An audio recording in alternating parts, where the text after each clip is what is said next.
Greetings and welcome to the inaugural edition of Quantslob. This is our introductory video. I'm going to apologize ahead of time. I'm a little bit hoarse. Funny way to kick off a channel, but hopefully we can make it through. What's Quantslob? Quantslob is a channel dedicated to discussing various topics in data science, statistics, and analytics. Fairly straightforward. Who the intended target audience might be is much more open. I imagine it's probably pretty select. I don't imagine somebody searching around for funny cat videos and accidentally stumbling across a Quantslob video and deciding to watch that over funny cats. But for the short term, what we're going to do is we're going to start off subsequently after this video with something I'm calling a foundational series, maybe 12 or so editions. And it's basically start at zero. There's some assumption of basic math, but it's very highly concept driven, where we're going to discuss various concepts and ideas in statistics and in scientific thinking. So with that in mind, there might be appeal here to high school or college students, those taking an introductory stats course. And I think that many people know that there are two types of student you're going to find in an introductory stats course: those that want to be there and those that do not. But in either case, whether you are part of a STEM program or major, or you are taking a course as part of a tortuous requirement, hopefully you'll find some value here. As we get through the foundational series, the plan is to get into basic applications of statistics, things like hypothesis testing, modeling, and ideally I'd love nothing more than for this to evolve into more advanced concepts, more modern concepts, things like artificial intelligence, and if you can stomach it, estimator theory and things like that. And if we do, depending on how things play out, graduate level students might find some edification here. Another possibility, I think, is perhaps you are an established professional. Maybe you are coming from a non-STEM profession and just want to see what the excitement's about and expand your horizons. Maybe you have some quant and you just want to get your chops back up. That's a possibility. Another possibility, of course, is that maybe you are an outstanding established data scientist already and you're simply curious about what sort of shenanigans we got going on over here at Quantslob. Either way, it is all good, and if I missed you, I apologize. I'm just super delighted that you're here. I'm going to offer a caution or advice, and it may seem a little bit silly. I had actually debated whether or not to go over this, but I decided better talk about it now than not talk about it and regret not having talked about it later.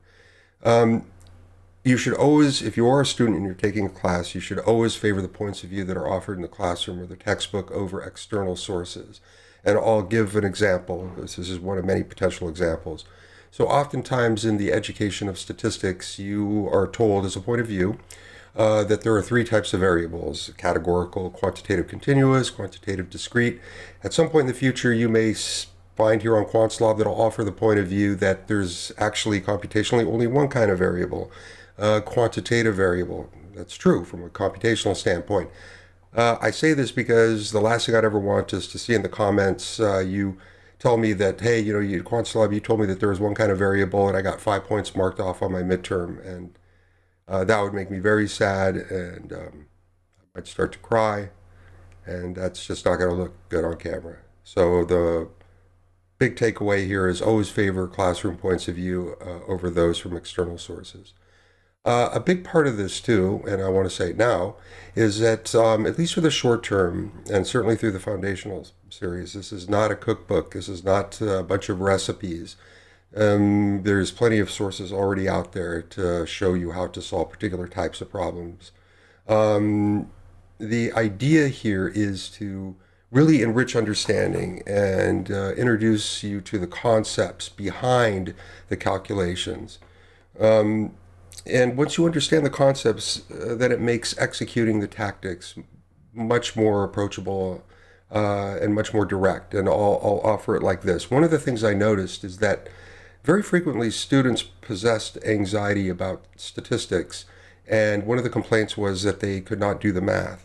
But what I found time and time again, it happened so many times I can hardly count them, that it wasn't that they couldn't do the math or execute, marshal the capacity to learn the math to do the problem, it was because they didn't know why they were doing the problem in the first place. And of course, once the motivation breaks down and you don't see why you're doing something and what the purpose of it is, then it's an uphill battle.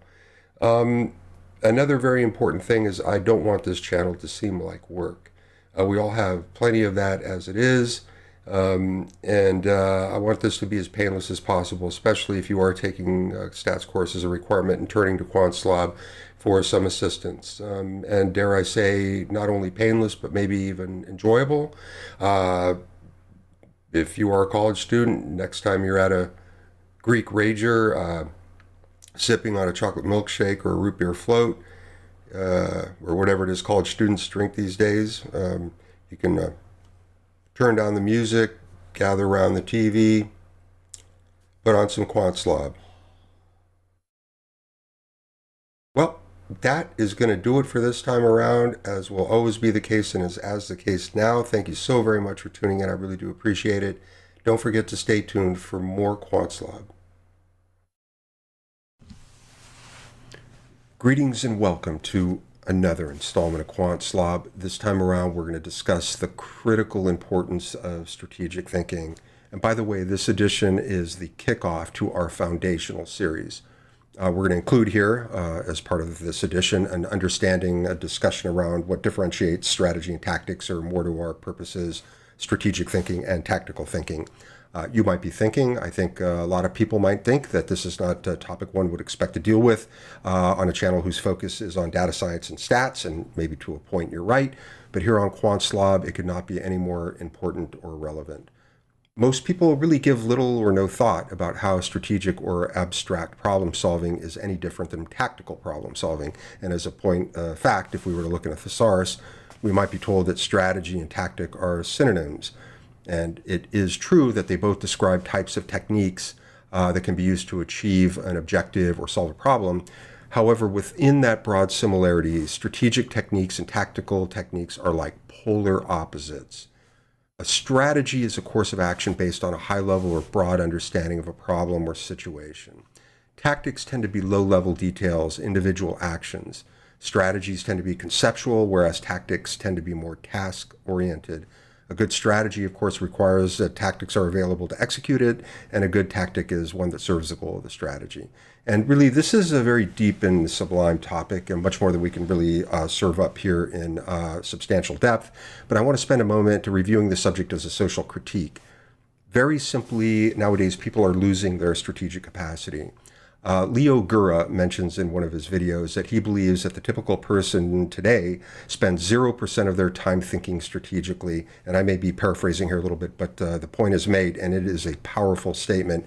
If you want to check out the video, do a search for Leo Gura, G-U-R-A, and strategic or strategy. I don't want to recite the title of the video here because I want to keep Quantslob a clean channel, but you will know it when you see it. Okay, what's the deal? What are we talking about here? As societies become more and more structured, everything gets reduced to a process. In a systematized modern society, everything we do reduces to some process or recipe, and processes are extremely, if not entirely, tactical. And so I'll offer one example I think many of us are familiar with. We spend 3 or 4 years in high school getting up early, sometimes staying late. And after all that's said and done, our worthiness into college is determined by a 3 or 4 hour exam. And needless to say, there are plenty of step-by-step guides out there promising high scores on the SAT. So we're going to move on to a couple practical examples illustrating the difference between strategy and tactics. But just as an aside, before we proceed with the examples, I want to point out that I'm very aware of the irony of using examples to explain abstract thinking, and especially to emphasize its importance here. Examples are a type of inductive reasoning, and induction usually makes for a weak presentation, especially in math circles. Except perhaps as a double irony in a systematized society where people often base their whole lives on anecdotes. And it reminds me of the man on the street deal where some reporter will ask some random person what they think about this one topic or that. And I cannot imagine anything less informative than that. I mean, for all I know, this person enjoys eating bark off trees for dinner. But anyway, the advantage of examples is that they can help make very complex concepts accessible. So we're going to consider a couple examples to illustrate the difference between strategy and tactics. The first is a game of chess. This is actually what we're going to show is a game. It's Lenar's 1991 Ivanchuk with the white pieces, Kasparov with the black pieces. This isn't a chess channel, so we're not going to do a post-mortem or a diagnostic or anything like that. But in chess, this is great fodder for strategy. Strategies tend to be high level, as they are in general. A strategy may involve things like positional advantage, such as pawn structure or piece mobility, maybe an endgame advantage. Tactics usually refer to a sequence of moves intended to advance the strategy, certainly, or bring about a particular event, such as a fork or a pin. Here we see Ivanchuk creating queenside space, and then rolling his pawns, Kasparov's king, and ultimately here Kasparov resigns at move 38, something of a surprise outcome. It has been said in many different ways that top players like grandmasters are distinguished from others by their excellent strategic vision. The other example here that I'm going to offer involves interior design. This is a topic or discipline like chess, at which I'm not particularly skilled, but it's a really good example. With interior design, establishing the ambiance or mood or atmosphere of a space can be thought of as a strategy. Tactics would include the selection of paint, window treatments, fixtures, furniture, flooring, and so on to attain the desired mood or atmosphere. Developing a strong mind for strategic thinking is important to data science in two ways. First, it's important for precisely the same reason it's important in just about everything else we do. We need to be able to see the big picture and not obsess over details. The second, more to the point, I think, concepts within mathematics and stats can be very abstract. No matter how hard we try, we'll never be able to hold or throw or eat a random variable. We can search until the end of time, and we will never observe a superpopulation, so-called. We're going to pick this up in a soon upcoming edition called The Idea of the Thing Itself, and this in turn is going to segue us into a discussion of statistical populations. The big takeaways for now: strategic thinking is fast becoming a lost art. Do not be a robot. By awakening the strategic thinker in yourself, you will not just become a great data scientist, but a powerhouse of scientific problem solving. And that's it. That's going to do it this time around. Thank you so very much for tuning in. Really appreciate it. And don't forget to stay tuned for more Quantslob. Greetings and welcome to another installment of Quantslob, the second in our foundational series, this time around, motivation. This is a fair heads up. This is not going to be some attempt to pump everybody up, fire everybody up about learning stats, but rather to simply offer some thoughts about why increasing your stats wisdom can add value, and some musings and thoughts about how to go about it.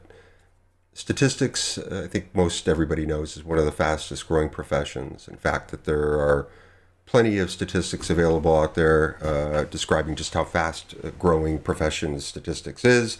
Many of them, of course, prepared by statisticians. Scientific disciplines such as medicine, physics, astronomy, to be sure, have long used statistics. But nowadays, stats is seen as indispensable in just about every discipline, every line of business, every line of commerce. Retailers hire statisticians to figure out optimal inventory strategies, how to ideally place assets on their web pages. Websites themselves hire statisticians to figure out who or what is visiting their web pages. Business sales teams hire statisticians to figure out how to maximize customer satisfaction, and the list goes on and on and on. So, I mean, is this popularity hype? Is it a fad? Is it like a real thing? Well, I'm skeptical as anybody. I think that just about every facet of the modern world comes with some measure of hype, but the popularity of statistics is absolutely no accident, and for a very simple reason. Statistics offers a window into truth. The art of statistics allows a researcher to learn features of people that they've never met, places they've never been, products that they've never used, events that have not yet happened. And this is an incredibly powerful, valuable, and desirable skill. And I'm just going to put this on the table. Learning stats should never be feared. First, to be candid, there are much more important things in life, I think, worthy of our emotional energy. But the other to the point is that everybody has scientific reasoning wired into them. We're sort of pre-built with scientific reasoning. For example, if you were to go to your refrigerator and pull out some moldy cottage cheese, you would discard that moldy cottage cheese and go to the store and get some fresh cottage cheese, if there is such a thing as fresh cottage cheese. But how did you know to do that? Well, it's because at some point in the past, maybe when you were very young, you made the mistake of eating something moldy and you got sick, or you saw somebody do that, or somebody just communicated that to you. Your best friend, for another example, is not your best friend by chance. It's because you've learned that when you're hanging out together, you have a good time. And maybe when you do argue, you gain insights and you grow and mature as a person. And believe it or not, this is the very essence of statistical reasoning. In statistical reasoning, you make observations about the world around you and you use those observations to draw conclusions about how the world works. Now, modern statistics, of course, has very much formalized the process in which we gather and think about our experiences and observations. But in concept, it's all the same thing. Another thing I want to put out on the table there is don't be afraid to think. There's a great story recounted by Richard Feynman, one of the greatest physicists of all time, from his youth. Well, he was interested in electronic circuits, and so one day his neighbor learned about this and had a malfunctioning radio and asked young Feynman if he could stop by and figure out what was wrong with it. And so after observing the behavior of the malfunctioning radio, Feynman started pacing. And his neighbor says, "Hey, what are you doing?" And Feynman says, "I'm thinking." And didn't take long. He sort of figured out what might be the problem with the radio. He took it apart, switched a couple of the amplifier tubes, and lo and behold, the radio started working properly. And his neighbor just marveled at this and proclaimed to his colleagues and friends and other neighbors that, hey, this Feynman kid fixes radios by thinking. You know, this is, I think, a great anecdote, but it also tells a long and deep story about culture.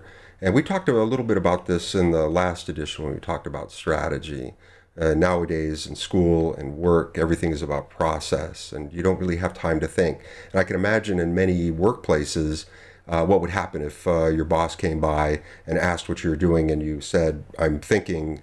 I'm guessing this might get a somewhat negative response. And one last thing, I cannot tell you how many times I've heard students use the excuse when they're struggling with stats that they struggle with math. Well, guess what? Everybody struggles with math. It is true that some people at some point in time may know more mathematical concepts and techniques than others, but even the greatest scientists and mathematicians struggle with math. So if you use the excuse that you struggle with math, I'm completely unimpressed, to be frank with you. All you're telling me is that you're just like everybody else. That is going to do it this time around. Thank you so very much for tuning in. I really do appreciate it. And don't forget to stay tuned for more Quantslob. Greetings and welcome to another edition of Quantslob. This is the third in our foundational series. And this time around, we're going to very briefly consider how language shapes our impressions and how we approach communication. The goal here is to bridge our earlier discussion of the importance of strategic thinking and our upcoming micro-series on statistical populations. There's two related themes we're going to consider here, hopefully in a relatable way. One is to be aware of the difference between an idea on one hand and, on the other hand, examples or instances of the idea. The other concerns the depth into which we can attempt to dissect language. Our first theme really here is to appreciate the contrast between a figurative or symbolic impression and a literal impression. And we'll just give a couple examples. So consider the word cars.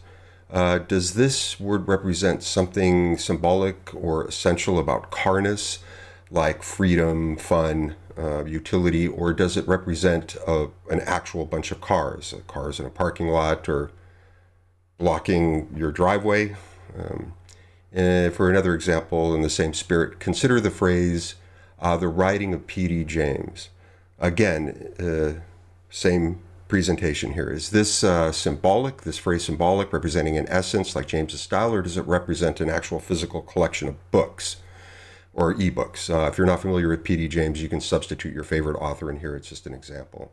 Okay, so there's nothing fancy going on here. The point is that a single word or expression can evoke very different impressions. And that's it for this first theme. Moving on, our second theme concerns how deeply we can drill into meaning. Students of philosophy might notice our particular usage of Jacques Derrida's term deconstruction. It's a very particular usage. On one hand, over deconstruction can be a serious problem. For example, if somebody goes to a drive-through and orders a hamburger, and the order taker starts asking a series of ontological or epistemological questions about the meaning of hamburger, or attempts some psychotherapeutical to try to uncover the deep-seated psychology of the customer to try to figure out why it is they feel like they need a hamburger, this probably is not going to go over very well. Aside from costing friends and possible employment, excessive deconstruction can often lead to something many of us are very familiar with: analyze till you paralyze. If we keep drilling into the meaning of something, we can become so mesmerized by the space of possibilities that we just never take action. On the other extreme, imagine somebody who has never driven a car gets into the driver's seat and asks, how do you drive a car?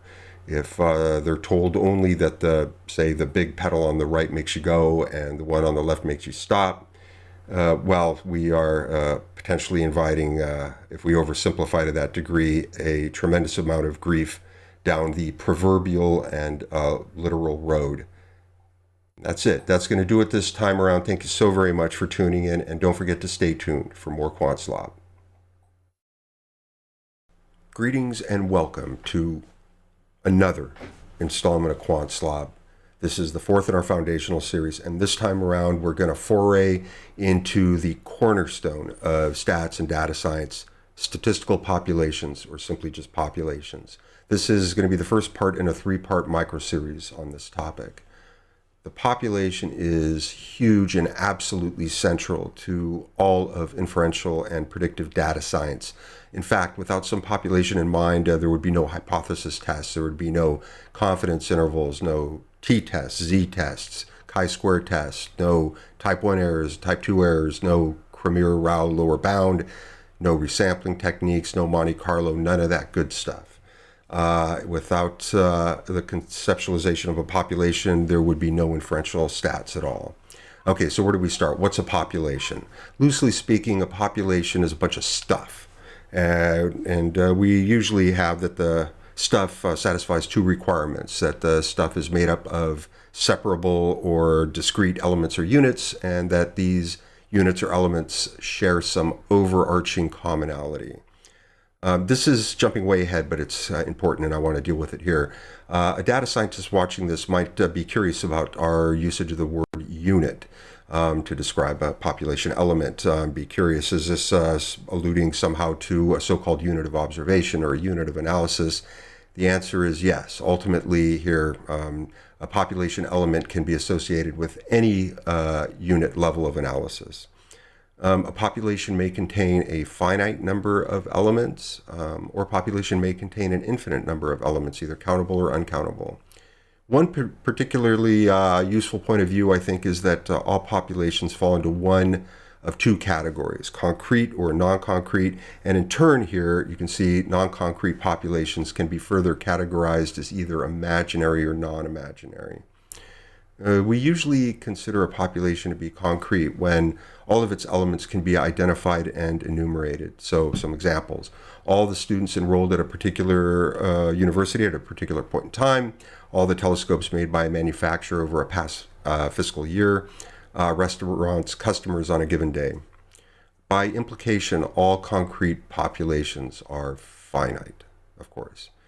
When all the units belonging to a concrete population have been listed out or actually enumerated, the result is something routinely known of as a sampling frame.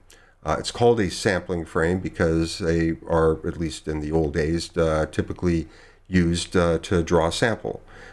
So let's consider some examples here. Suppose our population is all the students enrolled at a particular university on some particular day.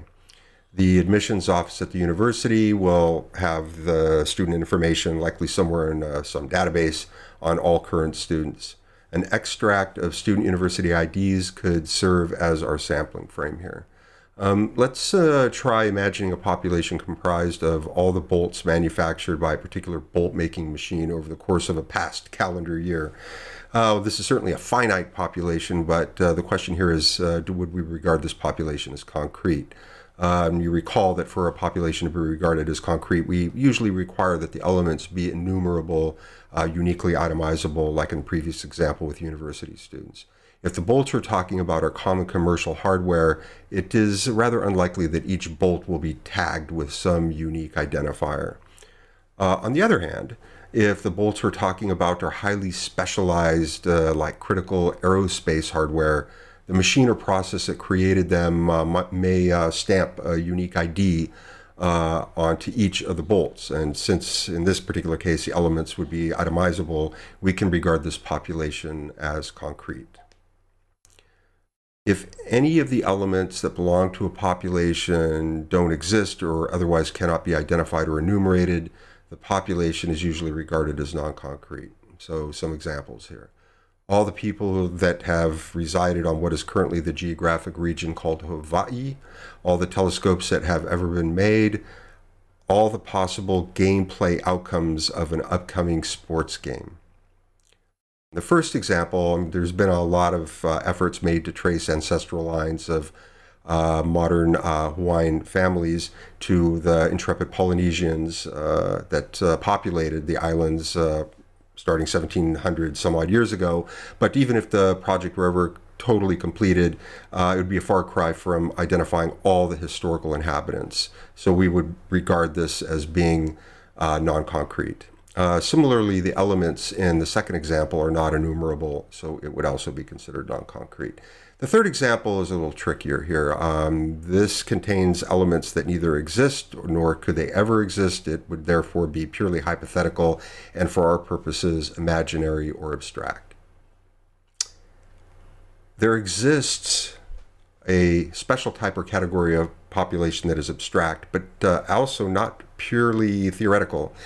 This special type of population is, to be perfectly honest, quite mysterious, perplexing, and even in its scientific usage nowadays, somewhat controversial. And yet, in the larger scheme of things, this type of population may be the most important of them all. That's going to do it this time around. Thank you so very much for tuning in. Really do appreciate it. And don't forget to stay tuned for more Quantslob. Greetings and welcome to another installment of Quantslob. This is the fifth in our foundational series. This time around, part 2 of our 3-part Introduction to Statistical Populations micro-series. If you haven't already, I strongly advocate you check out the previous installments, including the channel introduction. Let's do a quickie recap. We have our classification or taxonomy, if you prefer, for describing different types of populations. Concrete versus non-concrete. And then within non-concrete, we have imaginary or abstract versus non-imaginary, non-abstract, if you like. Okay, so where did we leave off? A type of population that is mysterious, perplexing, maybe controversial, if you will, allow me to introduce you to the so-called superpopulation. Superpopulations are not easy to talk about because, well, first off, they're imaginary. And I bet that if we asked 10 scientists to offer their own description of a superpopulation, we'd probably get 10 pretty varied answers. Okay, so what's all the drama about? It could be argued that many statistical research results, from clinical trials to those conducted in sociology or politics, quality control, and just about every application in between, implicate a superpopulation. And depending on one's chosen definition of superpopulation, it could be argued that all inferential or predictive statistics actually implicate a superpopulation, and the only remaining question is how closely that superpopulation actually represents some particular concrete population. So here's a definition. I'll verbally offer some parallels. One way to think of a superpopulation is as an imaginary infinite collection of every element that could be a member of some concrete population of interest, or an imaginary population from which some concrete population of interest could have been realized. Okay, what does this mean? A given concrete population had to have been materialized through some process, and we call that process nature. So the question is, couldn't that process or nature just as easily have materialized other concrete populations similar to the one that was in fact actualized? So let's consider a couple examples. Thinking about imaginary students that don't exist but that could exist is pretty challenging. But you recall in our earlier edition, the idea of the thing itself, we made a point of the distinction between the essence of some things and the actual things themselves. Well, we can utilize that thinking here. Our students at this university will possess some essence of studentness at this campus. We can imagine some abstract population that is made up of elements, people, students, that embody this essence. To attempt to simplify, let's turn to our beloved bolt-making machine. Over some period of time, our machine faithfully cranked out however many hundreds of thousands of bolts there. And the essence of these bolts could be embodied by some imaginary and infinite population of bolts, from which the actual concrete population could be a representative subset. The statistician William Cochrane coined the term superpopulation, I believe, in the 1940s, and as is commonly the case with language, the term has morphed since then. In our two examples, the one with the students and the one with the bolts, it's not too overwhelming, I don't think, for us to conceive of the superpopulations we described, and they seem pretty harmless and maybe more of a curiosity than anything. There is a more modern view of superpopulations that perhaps isn't so harmless, and it is articulated very nicely by Professor Richard Burke. I believe now he's at UPenn, in his book, Regression Analysis, a Constructive Critique. When we observe something, our instinct is to generalize our observations into a larger understanding of how that something works. But is that something really what we think it is? If we were to get 100 students to complete a survey at a university with a student body of, say, 10,000 students, can we use those survey results to draw conclusions about the whole population of 10,000 students? Or would these survey results, in fact, be telling us about some other population? That's going to do it this time around. Thank you very much for tuning in. I really do appreciate it. And don't forget to stay tuned for more Quantslob. Greetings and welcome to another installment of Quantslob. This is 6 in our foundational series. This time around, we're going to close out our Introduction to Statistical Populations micro-series. Statistical populations, whether they be concrete, imaginary, or can be regarded as a superpopulation, are comprised of elements or units. These elements will possess attributes or properties or features. For our purposes, the terms are essentially synonymous. If elements didn't possess attributes, then we could just scrap the whole project and all go home.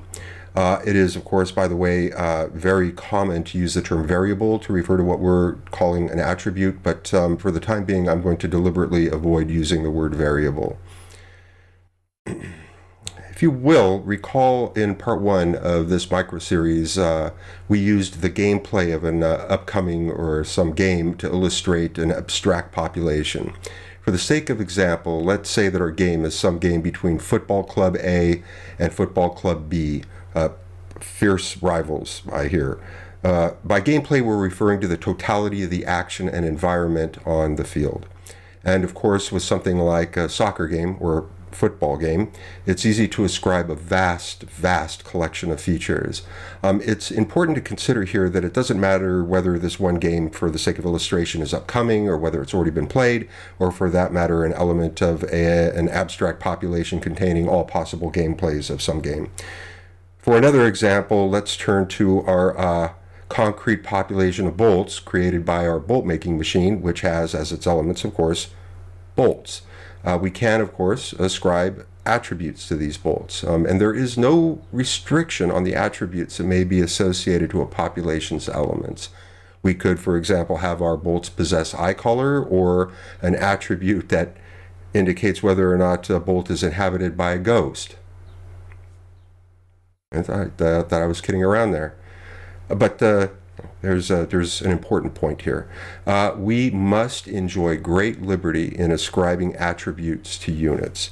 And an attribute can be almost anything. An attribute can even be a function of other attributes.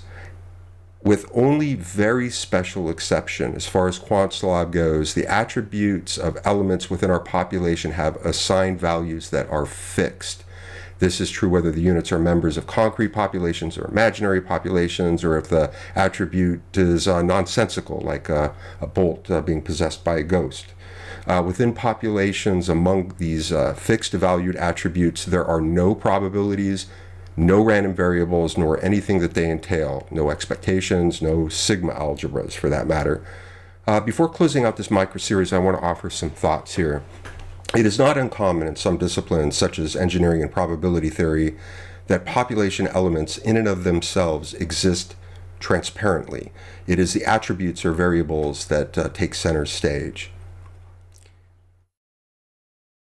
Oftentimes in engineering, the view is taken that observations are materialized through some system.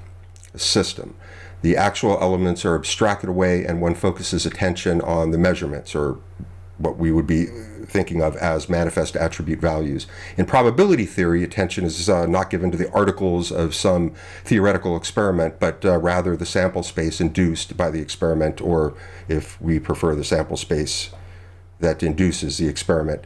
And it can also be the case, just to point it out, that population elements themselves may not be really distinguishable from an attribute that they possess. For example, we can imagine a collection of all rational numbers on the unit interval inclusively. This would be imaginary, countably infinite population.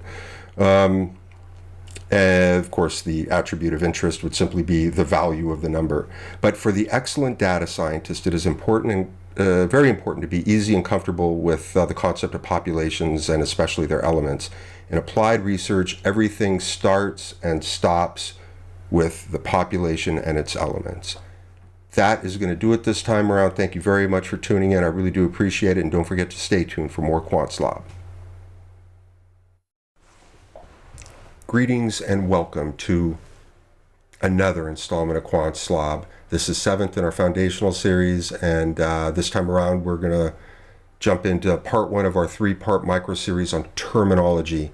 And just as a heads up, this installment is a heads up, and you'll see what I mean.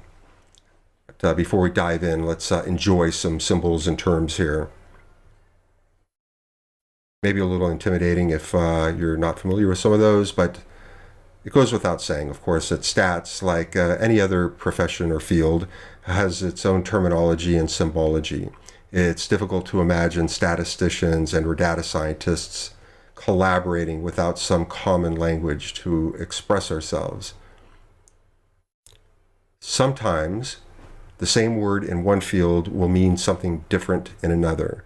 In genetics, for example, differentiate refers to a special type of cellular division and growth.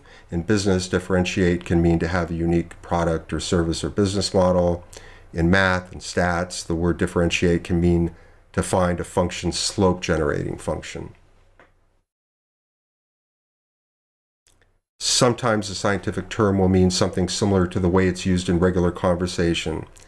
Consider the word sample. A quality control statistician might sample a selection of electrical components at their job in the morning, then go to lunch and sample the curry rice at a Sri Lankan buffet.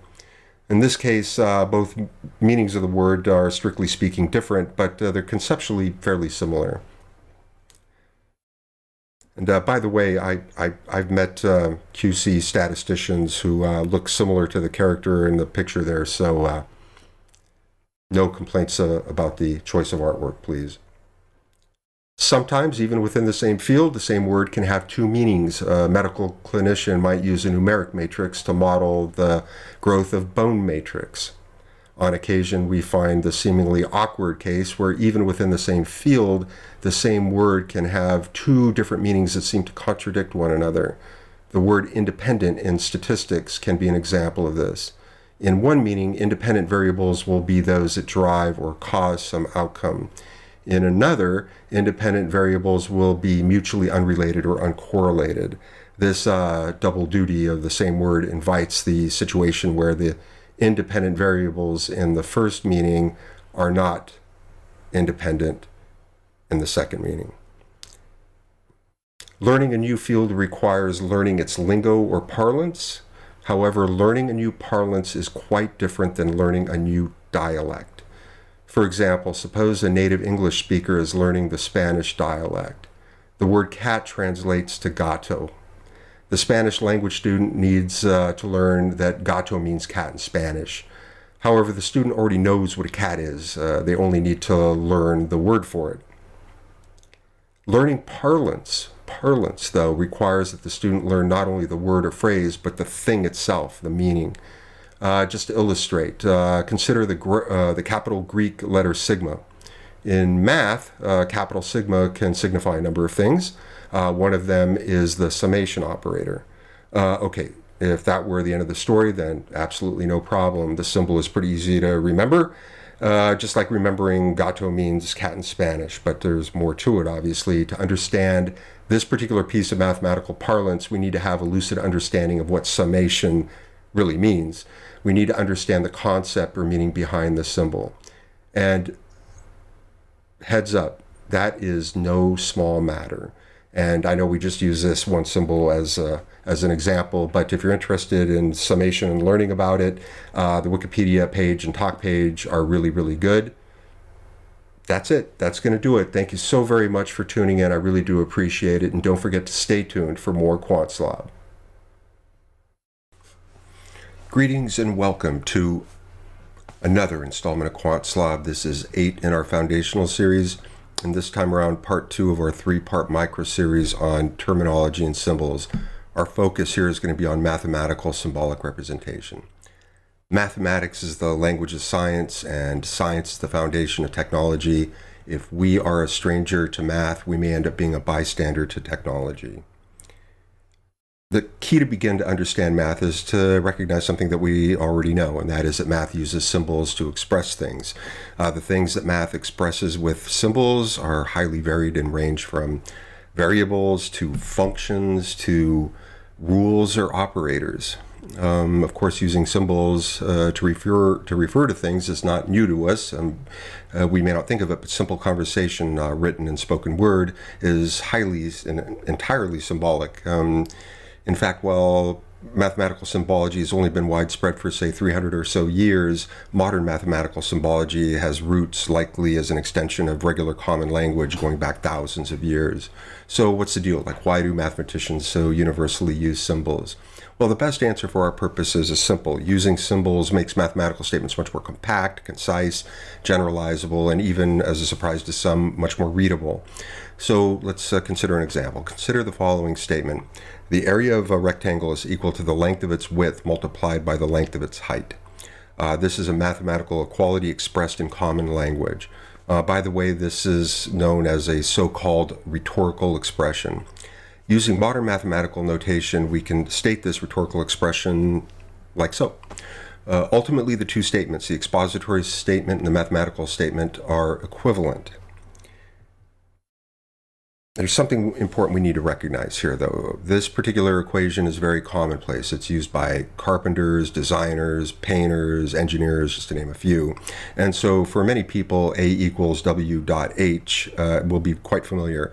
But for someone unfamiliar with this equation, the meanings of these placeholders, A, W, and H, might be mysterious. The equation by itself may be insufficient to be appreciated by a broad audience. So modern mathematics, of course, uses common language combined with symbols to make statements more explicit. For example, we can offer something like this right here. Just like anything else, we need to provide context for clarity. What's really nice here is that these value placeholders, W, H, and A, can be repurposed to provide equalities for other geometric objects. And even here, I think it's easy to imagine how much more direct these representations would be than if we attempted to use common language or a rhetorical expression. Area equals width times height is a mathematical statement. It is also, of course, an equation. In particular, it's also an equality. The equation is general in the sense that it is true for any rectangle.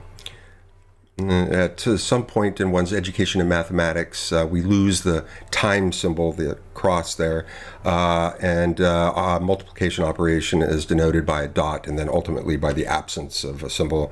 Multiplication, like addition, is commutative, meaning that the operands can be swapped or transposed. And I don't think this is going to impress anybody, but I think it's kind of interesting. Because multiplication is commutative, then so too are the entities that they represent. In other words, as far as computing the area goes, it makes no difference how we label the dimensions of our rectangle. That's going to do it this time around. Thank you so very much for tuning in. I really do appreciate it. And don't forget to stay tuned for more Quantslob. Greetings and welcome to yet another edition of Quantslob. This is 9 in our foundational series, and this time around part 3 in our 3-part terminology and symbols micro-series. To close out this micro-series, we're going to run it straight up the middle, so to say, and offer some basic conventions and examples of symbols commonly used in math and stats. As much as the field of stats relies on math, which is quite a bit, there are certain general conventions or standards and norms, but like with all conventions, they are commonly stretched. Starting off, the most popular placeholder for some value or attribute or unknown of interest is typically lowercase x. But other letters are commonly used like Y, Z, W, U, V. Those representing the tradition of mathematical analysis like to reserve the letters F, G, and H to refer to some function of our creation. One essential construct in probability theory and stats, to be sure, is the random variable. And we will be visiting random variables soon upcoming in this foundational series and beyond, to be sure. The choice of letters is just about the same as earlier, those used to placehold unknown quantities, X, Y, Z. However, there's a tradition of using uppercase, italics, or leaning letters, and I'm not sure if there's a definitive opinion on the origin of this tradition. There may be a connection going all the way back 300 or so years to Thomas Bayes, who used uppercase italics M to refer to an event. And since some value of a random variable can be considered an event, this is not an unreasonable connection. If you're not comfortable with vectors or matrices or arrays for that matter, suffice for now that they represent special types of collections of individual values. The letters used to placehold a matrix or vector can be quite varied. Usually matrices are symbolically represented as uppercase bold and vectors as lowercase bold. This, by the way, is my own preferred notation and that of a lot of others. Sometimes if somebody is writing on a piece of paper or on the board, they'll underline the letter to indicate a vector. So let's nestle a little closer to our area of focus. X bar here, not to be confused with something called X bar theory in linguistics, is very commonly used to represent the sample average of an attribute quantity X. The Greek letter mu is commonly used to represent the population average. Notice that we have a little X subscript here on the mu, which I think is always a good idea so that we know we're denoting the population average of the attribute X, as well as representing the average of an attribute's values within a population or sample. We're also going to be interested in representing how variable or varied an attribute's values are within a population or sample. The standard deviation is a common measure of this. For population, we use lowercase sigma. For the sample standard deviation, we kind of have two choices. S is more generic, I think, but we can also put a little hat, see a little hat over there, over sigma.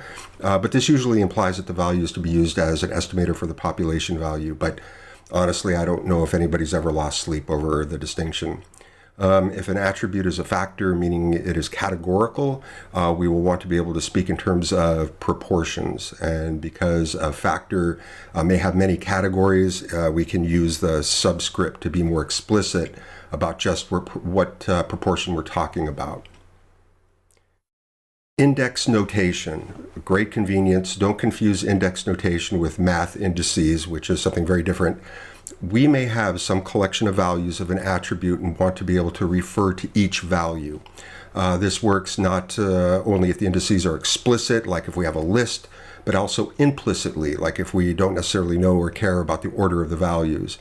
We can use subscripts, commonly for convenience, as we have here. These subscripts will simply be counting numbers like 1, 2, 3, and so on. So just to give an example of how this can be used, for example, suppose we have a collection of numeric quantities and we want to take the grand sum, that is sum over all the values. And just to note that addition is commutative, just like multiplication. The order of the values in X, how they're indexed by the counter I, is unimportant. A constant, not surprisingly, is a quantity that is unchanging. A very common constant is the number 1, and we can use the Arabic numeric numeral symbol to represent the quantity 1. Given some particular context or setting, some particular mathematical problem, constants can be symbolically represented through many characters. However, the symbols that we looked at earlier to express unknowns or arbitrary quantities are usually not used to indicate or refer to constants. There are a number of constants, as we know, used throughout science and mathematics that don't have an exact decimal representation, and two I'm guessing you're going to be familiar with are pi, the lower Greek letter pi, and e. Both of these happen to be so-called transcendental numbers. Pi is the ratio of a circle's circumference divided by its diameter. E is the base of the natural logarithm. And while these symbols usually are reserved to represent these quantities, there are exceptions, and the context will provide the exceptions that provide clarity. So every time you see the lowercase pi or a lowercase e, don't always assume they're referring to these quantities. For example, pi has become popular in Bayesian stats to refer to a prior distribution, and e, of course, is famously used to express some quantity in units energy. And that's it. That's going to do it. That caps off our microseries on terminology and symbols. Thank you very much for tuning in, and don't forget to stay tuned for more Quantslob. Greetings and welcome to another installment of Quantslob. This is 10 in our foundational series. Now that we've had some watch-outs and discussion around mathematical and scientific terminology, and because we're soon going to need it, this time around we're going to take a quick peek at mathematical functions, their notation, and how they're used. One of the reasons that math is regarded as the language of science is because scientists are keenly interested in how things are related. Mathematics provides the tools for expressing relationships. The mathematical equality, area equals width times height, we looked at previously in the series, expresses a relationship between a rectangle's area and its width and height. It is general as it's true for any rectangle, no matter what the dimensions. Expressing relationships such as area equals width times height as functions allows for even greater generalization and oftentimes even more compact representation. So here we go. Let's break down what we're looking at here. The letter F is the name or a placeholder of our function. The parentheses are what we're calling here on Quantslob the enclosure. The stuff inside the parentheses, in this case the W and the H, are the function's arguments or inputs. In this example, areas are function's output or value. So we could say that our function F returns a value of area. Except for constants like pi or the number 3, or any other fixed number, the arguments of a function are the only inputs the function requires. In our example, the area of a rectangle depends only on its width and height. Doesn't depend on anything else, what we had for breakfast or how fast we drove our car or rode our bike this morning. Functions provide for high generality. We already said that. To illustrate, I want to consider a question. For what geometric shapes is it true that area is a function of width and height, or the simpler case, area is a function of height? Well, we already know from previous in the series that about the rectangle, and we also know about the triangle, and the ellipse as well. We sort of introduced that too, provided it's true, provided we're measuring the axes. But it turns out the list goes on and on. It includes a parallelogram, it includes an isosceles trapezoid, and in fact it includes any regular polygon, so-called regular polygon. And depending on how liberal we are with assigning parameters, many, many more 2D shapes. The point here is that when we placehold a function in this way with defined inputs and value, we can refer to a broad constellation of relationships. Lastly, speaking of parameters, commas are used to separate variable arguments into functions, but sometimes we see a little semicolon sneak in there. Practically, it doesn't matter. The idea, I think, is primarily cosmetic. It's to set apart or distinguish different variable groups, or in a related sense, to denote a function parameter as opposed to a variable input. In this case, we've let the reader know here that A is a parameter, and the suggestion, anyway, is that for one thing, by explicitly fixing A to some value, we can create, for example, a sequence of functions. And that's it. That's going to do it this time around. Thank you so very much for tuning in, and don't forget to stay tuned for more Quantslob. Greetings and welcome to, that's right, another installment of Quantslob. This is 11 in our foundational series, and if you have not already, I strongly suggest that you check out the previous editions in this series. I've created a playlist Quantslob Foundational Series for your convenience. That way you can see where we've been and where we're headed. Very important on any journey. This time around, we're going to take a closer look at the nature of the attributes that can be ascribed to elements or units within a population, in particular, the types of values that they can take.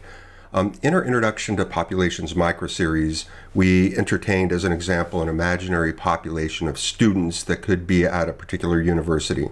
And I want to stress, of course, that this example is hypothetical. Any one element of an imaginary population is itself perhaps or likely imaginary, but the ideas here are very real. So to help guide our thinking, let's zoom in on one particular member or element of our population. And always be reminded that there are no restrictions on how we conceptualize our elements' attributes. They can be anything. Even though the population is imaginary in some particular element, as we just said, may well be imaginary for any given element, at least as far as these attributes here listed, they are fixed in value for any one particular member. If we were to look across different students, what sort of values would we see assigned to their attribute current GPA? Well, using some subject matter knowledge, we would say that these values would be quantities like 2.56 here. One distinctive property of quantities or quantitative values is that they possess magnitude. For example, 3.00 is greater than 2.56. If we were to look across different students, same spirit, what sort of values would we see assigned to their attribute college major? Well, we would see values that are like labels, sociology, film. Unlike in the previous example with GPA here, these labels do not really possess magnitude. We cannot say that sociology is greater than or less than, for that matter, film. Such values like these labels are commonly called categories. The attribute possessing such values can be called categorical or a factor, so-called factor. One more. How about this attribute? Is happy. Is happy. Like college major, we can say that is happy is a factor or a categorical variable. For those of you who are fans of logic or perhaps computer science, we can also think of this attribute here as logical or Boolean. True, false. Now, importantly, in our cartoon representation of our hypothetical population member, she seems happy. She's got this nice smile going on there, but as we all know, it's not always easy to tell how someone is really feeling inside. The ability to measure or ascertain an attribute's true value is called observability. An attribute that is not directly manifest, like someone's true happiness, can be called unobservable or latent. However, all's not lost here. We can imagine an attribute of our students that would represent the student's self-response to, say, a 5-point scale of happiness, like 1 being very unhappy, 5 being very happy. Here, our domain of possible values would simply be 1, 2, 3, 4, 5. These possess magnitude in the sense that 5 is greater than 4 in terms of happiness here. We can therefore think of this attribute as quantitative. 3, it would be less than 4 in magnitude in terms of happiness. Okay, so enough of that. So we made it through an example using an imaginary population. Let's turn to something a little bit more straightforward. Let's think of a concrete population whose elements are the individual cards comprising a so-called standard deck of playing cards. And we'll specify a couple familiar attributes here and a couple not so familiar attributes. The rank of a playing card, as printed on the card, includes the integers 2 through 10. Then we have three face cards, the Jack, Queen, King, and then an ace. Usually, if any available values of an attribute are not on their face, clearly quantitative, we will default to classifying the attribute as categorical. But by the way, this does not prevent us from creating a new attribute that is some transformation of the card's printed rank that can serve some particular context, and we'll be visiting this soon upcoming. As far as suit goes, clearly here a label, or as printed on the cards, an icon like we have here, an icon. Same idea, categorical. By the way, these familiar suits are so-called French suits. And that's it. That's going to do it this time around. Thank you so very much for tuning in. Really do appreciate it. And don't forget to stay tuned for more Quantslob. Greetings and welcome to another installment of Quantslob. This is 12 in our foundational series. This time around, we're going to take a peek at two very commonly used measures in data science, the proportion and the average. And we're going to do this with a little bit of formality.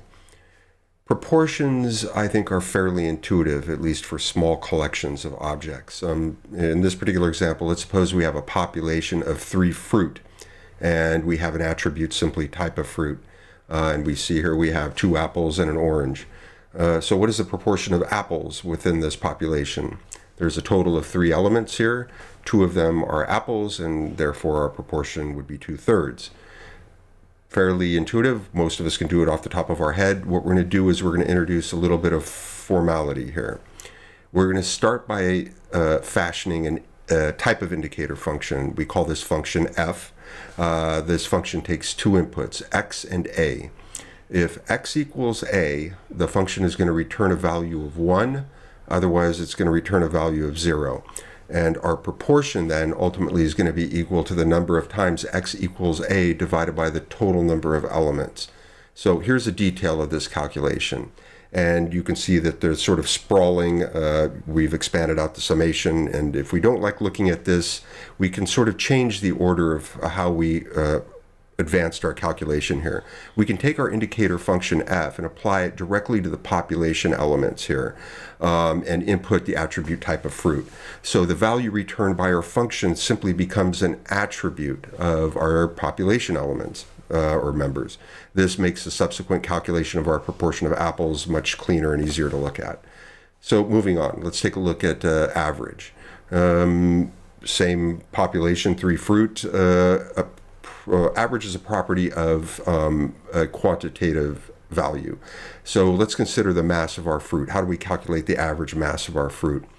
Here's a very common and straightforward way to calculate an average.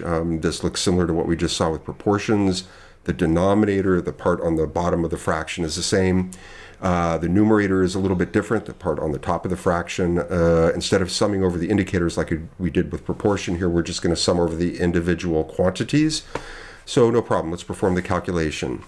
We've got 92 grams plus 95 grams plus 101 grams equals 288 grams divided by 3. We get our answer here, 96 grams.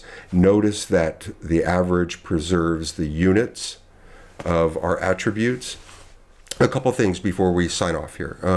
From a computational perspective, we do not imagine ourselves recursively summing over an infinite collection of quantities. So I think it's natural for us to imagine in the preceding calculations that we're restricted to solving our proportion or average over a finite number of population elements. However, it should be said that mathematics does allow for summing over an infinite collection.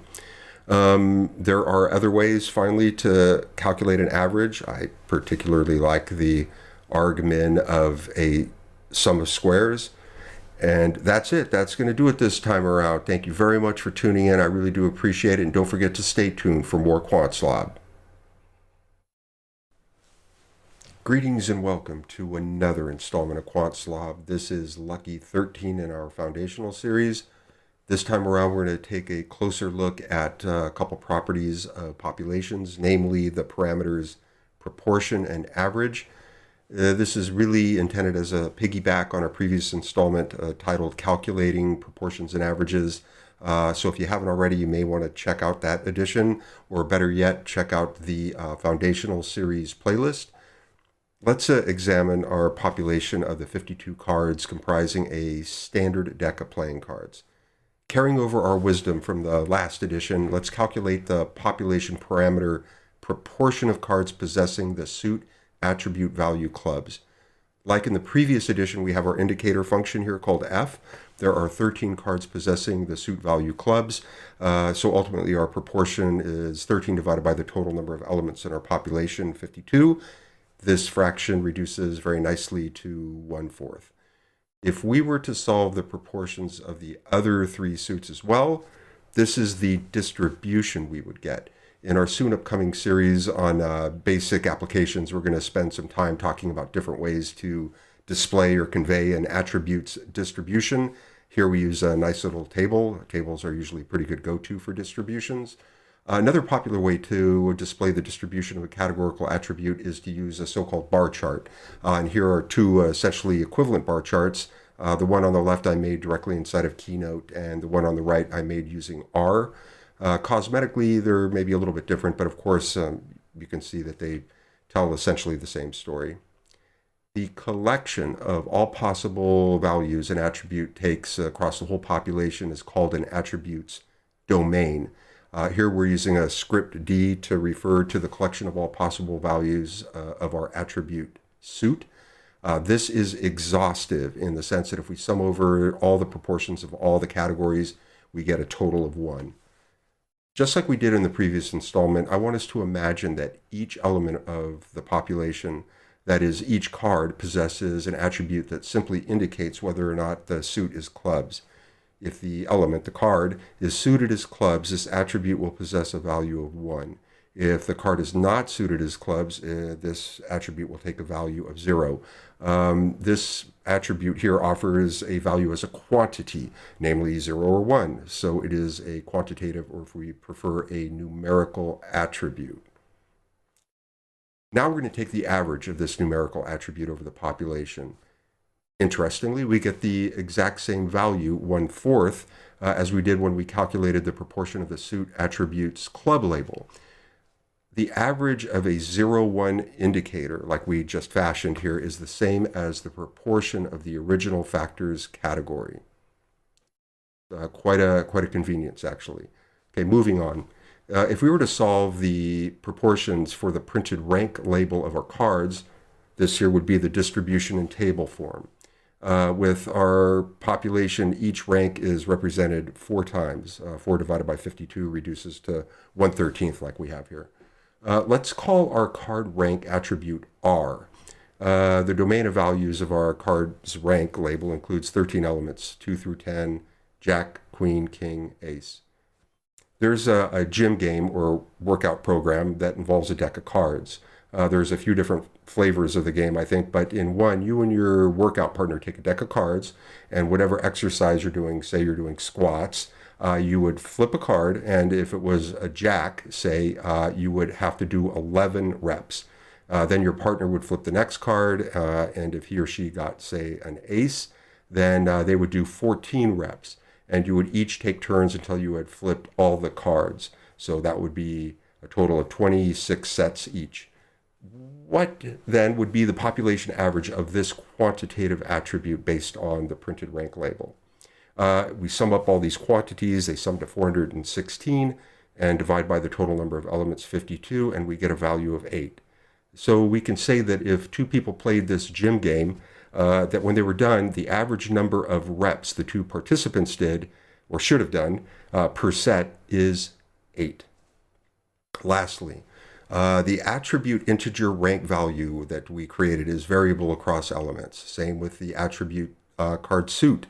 The parameters we calculated, like the average of our integer rank values or the proportion of cards that are suited as clubs, are invariant or constant across our population. And we can and should think of these values as themselves properties or attributes of the population itself. And that's it. That's going to do it this time around. Thank you very much for tuning in. Greatly appreciated. And don't forget to stay tuned for more Quantslob. Greetings and welcome to another installment of Quantslob. This is 14 in our foundational series, with the possible exception of an epilogue or addendum. This time around, we're going to close out this series, and we're going to do it in grand fashion with the discussion on probability.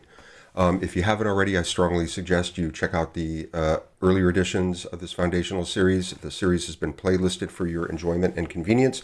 At the very least, the Introduction to Statistical Populations micro-series. We start by appreciating that this thing called probability is really quite profound, actually. Understand that when most people use the word probability, they're actually not really referring to a probability at all. They're commonly perhaps referring to a consequence of probability or something that looks and feels like probability to them. And so we're going to illustrate through a hypothetical but not at all unrealistic conversation. One person will say something like, if you select a card from a standard deck of playing cards, the chance it's clubs, or the probability it's clubs, is 1/4. Statements like this are completely common and frankly quite accepted, but on its face it's deceptive and outright wrong, really.